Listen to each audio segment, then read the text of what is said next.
우리 301장 같이 찬양하도록 하겠습니다.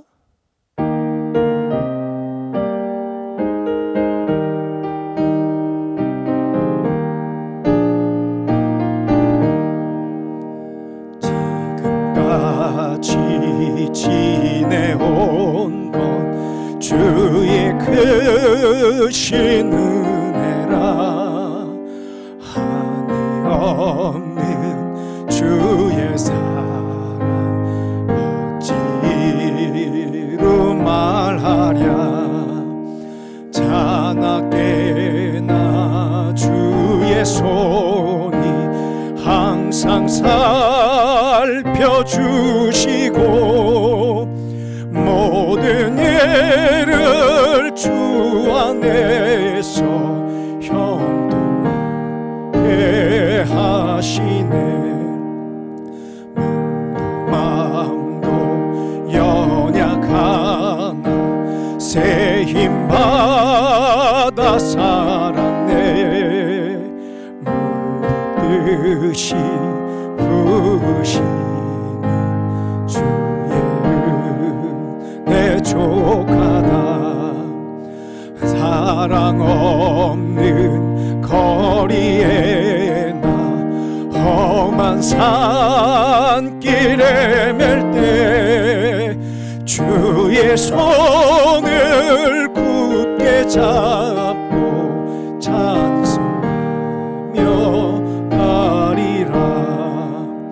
주님 다시 배올 날이 날로 날로 다가와 무거운 짐 주께 맡겨 벗을 날도 멀잖네. 나를 위해 예비하신 고향 집에 돌아가 아버지의 품 안에서 영원토록 살리라. 아멘. 오늘 말씀은 요한복음 2장 11절 1절에서 11절까지의 말씀입니다. 신약 144쪽 요한복음 2장 1절에서 11절까지의 말씀을 같이 봉독하도록 하겠습니다. 사흘째 되던 날 갈릴리 가나에 혼례가 있어 예수의 어머니도 거기 계시고 예수와 그의 제자들도 혼례의 청함을 받았더니 포도주가 떨어진지라. 예수의 어머니가 예수에게 이르되 저들에게 포도주가 없다 하니 예수께서 이르시되 여자여 나와 무슨 상관이 있나이까. 내 때가 아직 이르지 아니하였나이다. 그의 어머니가 하인들에게 이르되 너희에게 무슨 말씀을 하시든지 그대로 하라 하니라. 거기에 유대인의 정결 예식을 따라 두세 통 드는 돌 항아리 6이 놓였는지라. 예수께서 그들에게 이르시되 항아리에 물을 채우라 하신즉 아기까지 채우니 이제는 떠서 연회장에게 갖다 주라 하심에 갖다 주었더니 연회장은 물로 된 포도주를 맛보고도 어디서 났는지 알지 못하되 물도온 하인들은 알더라. 연회장이 신랑을 불러 말하되 사람마다 먼저 좋은 포도주를 내고 취한 후에 낮은 것을 내거늘 그대는 지금까지 좋은 포도주를 두었도다 하니라. 예수께서 이 첫 표적을 갈릴리 가나에서 행하여 그의 영광을 나타내심에 제자들이 그를 믿으니라. 아멘. 오늘 말씀을 나누는 우리 성도님들의 가정 가운데에 하나님의 놀라운 은혜가 풍성히 임하기를 주님의 이름으로 간절히 축복합니다. 오늘 말씀은 가나의 혼인잔치에 관한 내용입니다. 잔치집에는 보통 두 가지 특징이 있습니다. 첫 번째는 흥에 겹다는 것입니다. 잔칫날 특별한 경우가 아닌 이상 잔치집의 주인공이 슬퍼하거나 애통해하는 경우는 거의 없습니다. 잔치 그 자체가 기쁨이기 때문입니다. 오늘 말씀의 갈릴리 조그만 마을 가나에서 혼인 잔치가 열렸습니다. 잔치에 참석한 사람들은 모두 흥에 겨워 즐거워하였습니다. 그러나 그때 문제가 생겼습니다. 바로 포도주가 떨어진 것입니다. 포도주가 떨어졌다는 것은 보통 일이 아니었습니다. 포도주가 떨어졌다는 것은 그 잔치의 파장을 의미하는 것이기 때문입니다. 이제껏 정성으로 손님을 대접한 모든 노력이 허사로 돌아가고 오히려 원망을 받을 판이었습니다. 참으로 난감한 상황이 아닐 수 없습니다. 이처럼 모든 사람들이 즐거워하고 기뻐하는 곳에서도 문제가 있기 마련이라는 것이 우리에게 주는 첫 번째 메시지인 것입니다. 문제는 우리들의 형편과 처지를 가리지 않습니다. 부지불식간 우리들의 삶에 침투합니다. 그래서 낙심하게 하고 근심하게 하고 걱정하게 합니다. 그래서 문제가 문제인 것입니다. 그리고 이 잔치집의 두 번째 특징은 사람이 많이 모인다는 것입니다. 이것은 동서고금을 막론하고 어디에서나 마찬가지입니다. 그 중에서도 유대인의 혼인잔치는 유별났습니다. 잘 살지 못하는 사람은 일주일 동안 그 혼인잔치를 진행하였고, 잘 사는 사람의 경우에는 2주간이나 혼인잔치를 진행하였습니다. 그 기간에는 해당 마을 사람들뿐만 아니라 인근 마을에 사는 사람들까지 함께 모여 이 잔치의 분위기를 즐겼습니다. 본문 속 가나 혼인잔치집에도 각처로부터 수많은 사람들이 모였습니다. 그곳에는 남녀노소 빈부귀천의 각양각색의 사람들이 모여 있었습니다. 그러나 바로 그곳에서 그 많은 사람들 가운데서 문제가 발생을 한 것입니다. 즉, 사람이 많다고 해서 문제가 해결되거나 근절될 수 있는 것은 결코 아니라는 것입니다. 오히려 사람이 많음으로 인하여서 문제가 더 확산되는 경우를 우리는 우리 주변에서 흔히 볼 수 있는 것입니다. 이것이 오늘 가나 혼인잔치를 통하여 우리에게 주는 두 번째 메시지입니다. 그렇다면 이처럼 잔칫날 기쁨과 흥겨움으로도 해결할 수 없는 문제, 사람으로도 풀 수 없는, 해결할 수 없는 문제, 그 문제가 누구에 의해서 해결이 되었습니까? 바로 예수님에 의해서 해결이 되었습니다. 즉, 인간의 능력이 끝난 그곳에서부터 바로 예수님의 능력이 시작된다는 것이 오늘 가나의 혼인잔치를 통하여 우리에게 주는 마지막 메시지인 것입니다. 가나의 혼인잔치에는 인근 나사렛에 사는 예수님께서도 초대를 받고 와 계셨습니다.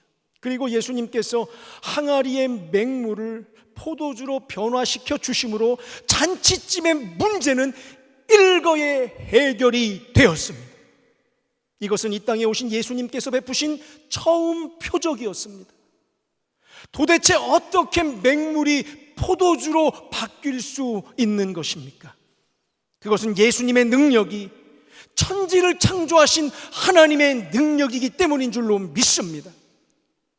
맹물을 포도주로 만드시는 창조주의 능력, 이 창조주의 능력 앞에서는 이 세상 어떤 것도 문제가 될 수 없는 것입니다.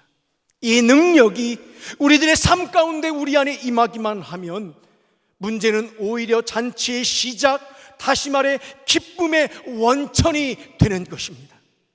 저는 이러한 축복이, 문제가 잔치의 시작으로 바뀌고 문제가 기쁨의 원천으로 바뀌는 이 예수 그리스도의 축복이 코로나 바이러스로 인하여 지쳐있는 우리 성도님들의 가정 가운데, 삶 가운데 동일하게 임하기를 주님의 이름으로 간절히 축복합니다. 그렇다면 여기서 우리는 이러한 놀라운 축복이, 예수 그리스도의 그 창조의 능력이 어떻게 가나 혼인잔치에 임했는지 궁금함, 즉 근본적인 문제를 제기해 볼 수 있습니다. 어떻게 가나의 혼인잔치에 예수 그리스도의 창조의 능력, 문제 해결의 능력이 임하였습니까? 그것은 바로 단 하나, 바로 그 자리에 예수님을 알고 예수님의 능력을 믿고 확신했던 사람이 있었기 때문입니다. 그곳에 모인 무리들 중에는 예수님이 누구신지 제대로 아는 사람들이 없었습니다. 함께 있었던 예수님의 제자라 불리는 사람들조차 예수님의 공생의 초기였기에 예수님께서 어떠한 분이신지 정확히 알지 못했습니다. 그러나 그 가운데 한 사람만은 예수님을 그리고 예수님의 능력을 바르게 알고 있는 사람이 있었습니다. 바로 예수님의 어머니 마리아였습니다. 마리아는 예수님께서 처녀인 자신의 몸속에서 성령님의 능력으로 잉태되었기에 예수님께서 하나님의 아들이신 줄 이미 알고 있었고, 하나님의 아들이심을 알았기 때문에 예수님과 예수님의 능력을 온전히 믿고, 그 가나 혼인잔치에 문제가 발생했을 때 그 문제를 해결해 달라고 예수님께 찾아가 요청할 수 있었던 것입니다.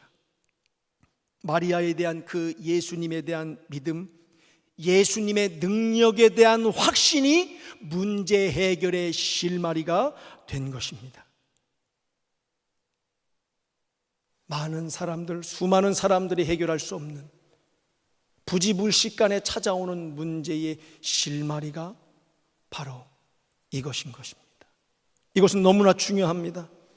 아무리 내가 예수님을 믿는다고 입술로 고백할지라도 내 마음 가운데 나와 지금도 함께 하시는 예수님을 온전히, 그 예수님의 능력을 온전히 믿지 못한다면 예수님과의 진정한 관계는 맺어질 수 없는 것입니다. 내 삶 가운데 믿지 않는 자들과 구별된 놀라운 은혜의 능력이 일어날 수 없는 것입니다. 내 안에 닥친 문제가 해결될 수 없는 것입니다. 오직 전적으로 신뢰하는, 나와 다르신 능력의 예수님을 믿는 믿음만이 예수님과의 관계를 가능하게 하는 원동력이요, 우리들의 삶 속에 예수님의 능력을 꽃피우는 터전이 되는 줄로 믿습니다. 사랑하는 성도 여러분, 입술로만 예수님을 믿는다고 고백하는 것이 아니라 전적으로 지금도 살아서 나와 함께 하시는 그 예수님을 믿고 그 예수님의 능력을 온전히 확신하는 믿음으로 지금 나에게 닥친 문제, 그 문제를 예수님께 맡기시기 바랍니다. 그럴 때 우리 성도님들의 그 문제는 문제로 끝나는 것이 아니라 오히려 잔치의 시작이요 기쁨의 원천으로 바뀌게 될 줄로 믿습니다. 지금 코로나 바이러스로 인하여 대한민국뿐만 아니라 전 세계가 힘들어합니다. 이 문제 사람이 온전히 해결할 수 없지만 우리가 기도하며 예수님께 온전히 이 문제를 맡겨 올린다면 이 지금의 이 코로나 바이러스로 인한 문제는 문제로 끝나는 것이 아니라 합력하여 선으로 이루시는 놀라운 은혜로 기쁨의 원천이요 잔치의 시작으로 우리들의 삶 가운데 변화되어 이루어질 줄로 믿습니다. 그러한 놀라운 예수님을 믿고 그 예수님의 능력을 온전히 확신하는 믿음으로 지금의 이 상황을 이겨내는 우리 성도님들 모두가 되시기를 주님의 이름으로 간절히 축복합니다. 기도하겠습니다.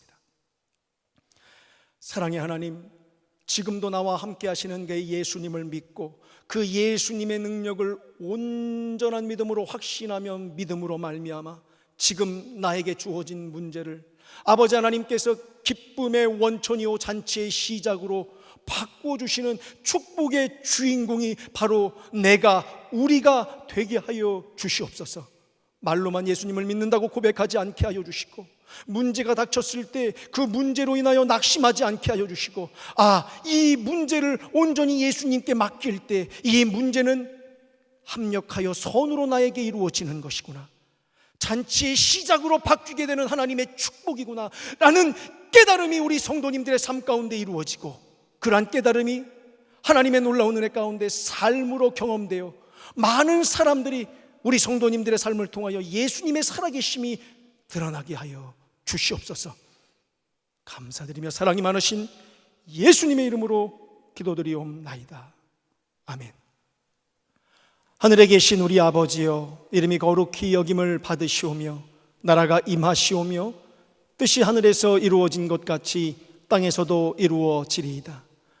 오늘 우리에게 일용할 양식을 주시옵고 우리가 우리에게 죄 지은 자를 사하여 준 것 같이 우리 죄를 사하여 주시옵고 우리를 시험에 들게 하지 마시옵고 다만 악에서 구하시옵소서. 나라와 권세와 영광이 아버지께 영원히 있사옵나이다. 아멘.